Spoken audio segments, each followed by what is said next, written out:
Welcome back to Feast with the Saints. I'm Layla Wobskini. I'm Roman Marchena. And today we are en route to Oklahoma City to celebrate the feast day of Blessed Stanley Rother.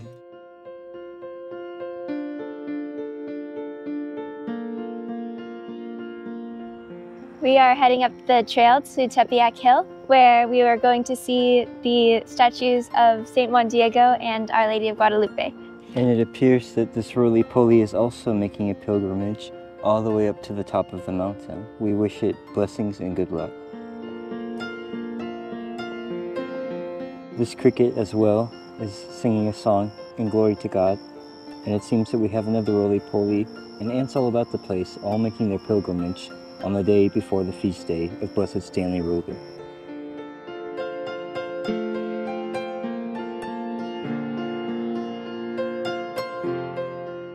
These statues are bronze and were made by Georgina Farias Nicolopoulos.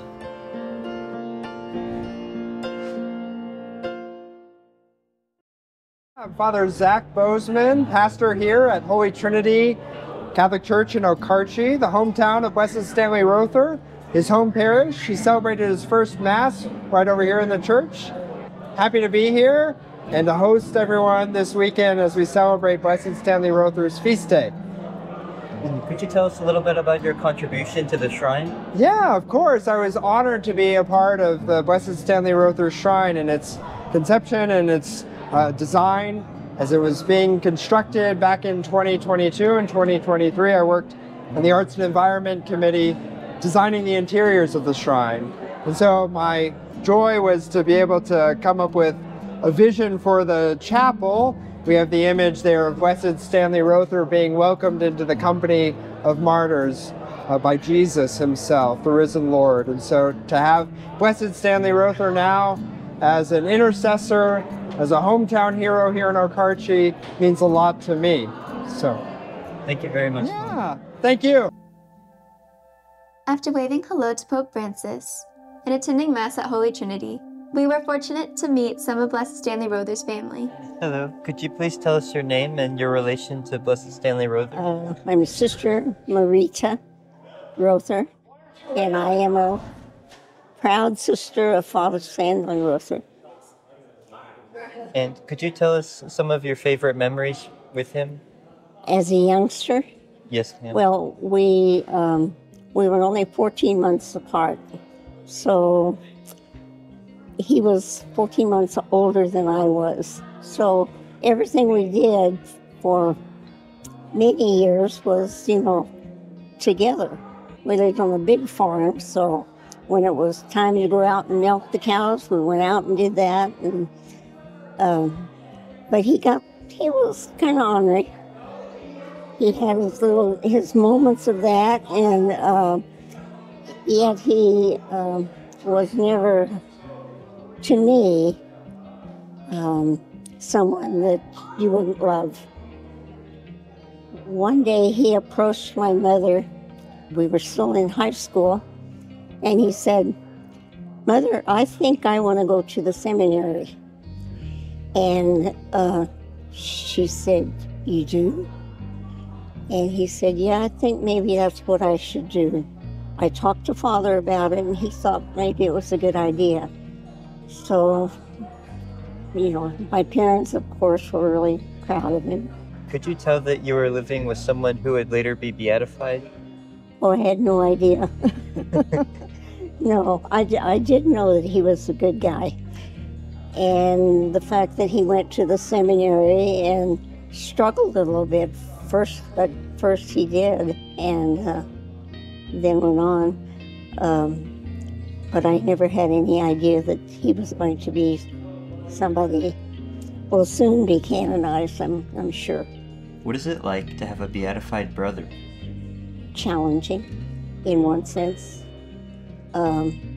It helps me try to be a better person than I was.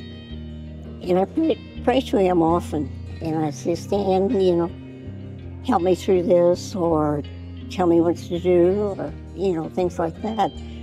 Because we always kind of talk to each other and communicated like that. But now I know I can do it in my heart. And I can do it every day when I want to and when nobody else even knows it. But life has challenged me in that sense. And I've tried to be a more prayerful person and live up to what I think he would want me to do. So hopefully I am making him proud too.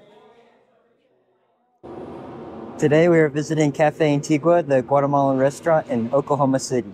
We're here to get a feel for what Blessed Stanley Rother may have eaten during his time in Guatemala. Hello there, Juan Carlos. Nice to meet you. What is your favorite item on the menu here?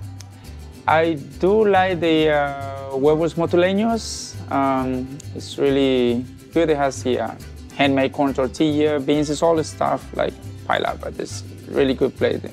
I ordered the smothered burrito with carne asada inside. It has a sunny side up egg with sour cream and I think avocado. Very good. Are the dishes Americanized or are they traditionally Guatemalan? Oh no, they're traditional.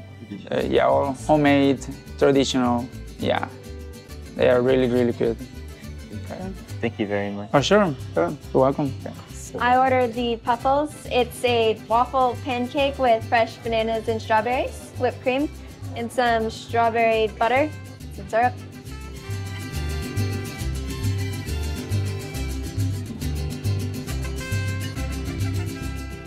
This is really good. 10 out of 10. 10 out of 10.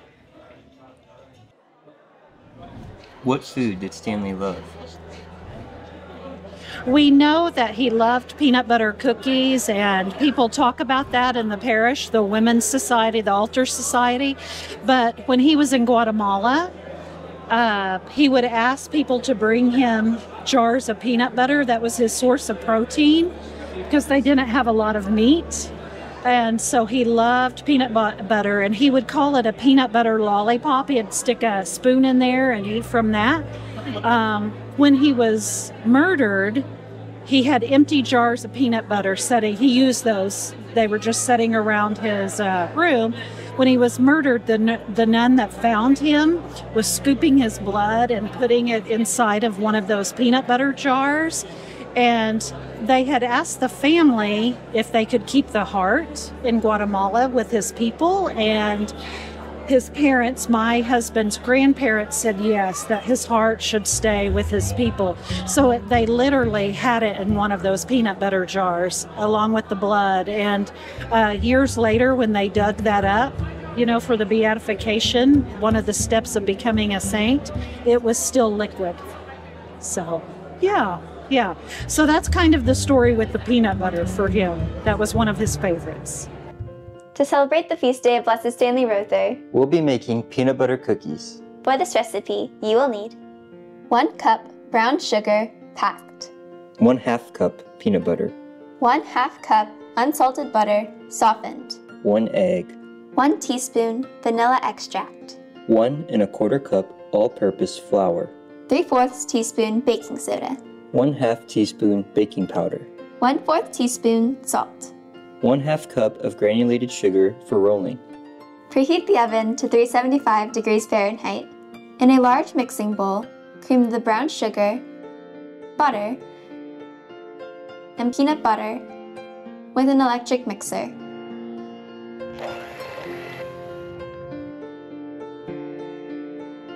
Add in the egg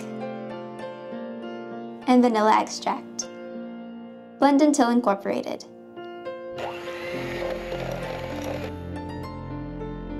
Add the flour, baking soda, baking powder, and salt.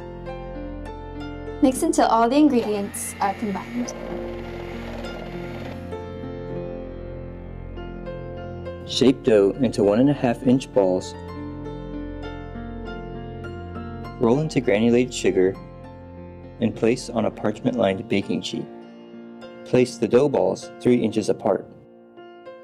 Bake for 9 to 10 minutes or until light brown. Cool 4 or 5 minutes. removed from cookie sheets to cooling racks. In the name of Father Stanley Rother, I bless you in his name and in the name of our God. Bless us and keep us. May you always be faithful to him, to the God who loves all of us. Just be saints in your own way. Amen. This has been a Feast with the Saints dessert. If you enjoyed this episode, like and subscribe, and visit our website for more recipes like this one. Thank you for watching, and may you have a blessed day.